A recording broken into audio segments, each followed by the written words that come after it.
수강생 여러분 안녕하세요. 국제법을 맡고 있는 고배현입니다. 지난번 시간에 우리가 이 내용들을 많이 잘 복습을 하셨을 거라 봅니다. 그래서 이제 이번 시간에는 그거에 연결해서 이제 이 무력 분쟁 부분, 무력 사용 부분을 이제 얘기 드려야 될 것 같아요. 뭐 지난번에 이제 중심적인 것들은 이제 ICJ에 대한 거, 사법재판소에 대한 내용들이죠. 그래서 이제 그 내용들은 잘 복습을 해주시길 바란다라는 말씀을 드리고요. 빨리 또 가봐야 됩니다. 진도가 많이 밀려서 이 국제사회에 있어서 이제 무력 사용 부분을 얘기해야 될 겁니다. 이 무력 사용이라는 게 쉽게 말하면 전쟁이죠. 아니면 이제 국가 내부의 어떤 내전, 뭐 그밖에 이제 내용들 이런 것들이 이제 원칙적으로 지금 현재는 이제 유엔에서 유엔 헌장을 통해서 이제 이걸 금지하는 것으로 하고 있는데 다만 이제 정당한 경우가 있죠. 그러니까 굳이 얘기하면 정당방위적 사항의 어떤 자위권이 행사될 수 있는 부분이 있어요. 그래서 국가 파트에서 얘기 안 드렸던 자위권 부분도 이제 오늘 같이 말씀드리도록 하고 하여튼 최대한 빨리 보도록 하겠습니다. 이 국제사회에서 이제 무력 사용은 어떤 것이냐? 그러면 이 발전 그러니까 역사죠, 역사. 역사가 어떻게 되냐? 그러면 맨 처음에 이제 과거 중세 시대에서부터 이제 근세까지에는 기본적으로 이제 정전론이라고 해서 정당한 전쟁이 가능하다 이렇게 보는 거죠. 그래서 여기 보시면 뭐 다른 게 아니라 이 방위적 성질, 뭐 아우구스티누스나 이런 사람, 아퀴나스 뭐 이런 사람 정당한 어떤 의미의 전쟁 이런 것들이 정전의 요건이나 이 정전이라는 것은 정당한 전쟁이라는 거죠. 가능했다는 거고 맨 처음에 우리가 공부하셨던 그 네덜란드의 휴고 그르티우스 국제법의 아버지로 불리는 분이죠. 이분마저도 정당한 원인에 있어서의 전쟁이 가능하다. 그게 이제 자기방위적 성질.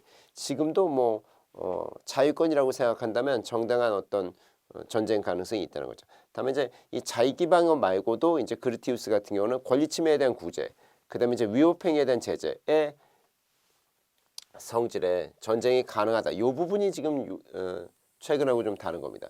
이 부분은 여전히 있는 건데 이 부분은 지금은 사실상은 금하고 있는 거죠. 그래서 이런 게 이제 과거에는 뭐 유엔이나 뭐 이런 것도 전혀 없고 그러니까 그때는 이런 거를 위해서도 권리 구제를 위한 어떤 전쟁도 가능하다고 그리티우스라는 분이 말했다. 이 정도는 알아두셔야 됩니다. 뭐 이 두 분은 좀 몰라도 되겠지만 그 이후에 이제 어떤 얘기를 하게 되냐면 그래서 무차별 전쟁관이라는 게 나와요. 그래서 결국 뭐 전쟁을 정당화시키는 얘기들입니다. 무차별 전쟁관이라는 것도 기본적으로 개별 국가는 이 국제사회에서 독립적 존재이고 이거를 어떤 규율할 수 있는 상위의 권위체가 존재하지 않는다는 거죠. 특히나 뭐 19세기까지는 더욱더 그랬던 거 아니겠습니까? 뭐 20세기 들어와서 이제 전반부에 1차 세계대전 이후에 이제 리그 오브 네이션 국제연맹이 만들어졌고 그 이후에 이제 후신인 뭡니까 유엔 국제연합이 만들어지고 뭐 이러니까 그것마저도 완벽한 제도 국제기구 제도가 아닌데 그러니까 이제 19세기 전까지만 해도 1차 세계대전 전이죠. 1차 세계대전 전만 해도 어떤 다른 방식이 있지 않은 거예요.